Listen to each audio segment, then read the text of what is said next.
जनमनातील अंतरंग उलगडणारा श्री संवाद.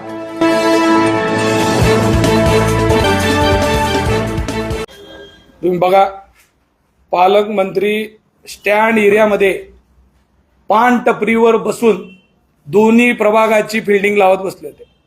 एकीकडे पब्लिकला 10 वाजता फिरायचं नाही म्हणून सांगता आणि स्वतः कॅनवा घेऊन या यंत्रणेचा अशा पद्धतीचा गैरवापर करत बसणार.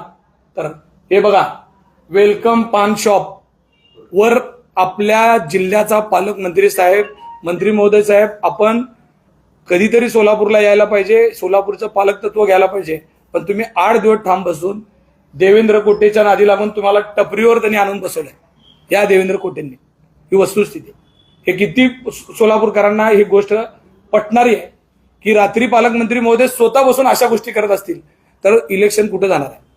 मला माहित आहे, मी आज ज्या पद्धतीची बाईट देतोय, ज्या पद्धतीचं वक्तव्य करतोय, या गोष्टीमुळे नक्की मला त्रास होणार. मला जेलमध्ये सुद्धा घालतील. माझ्यावर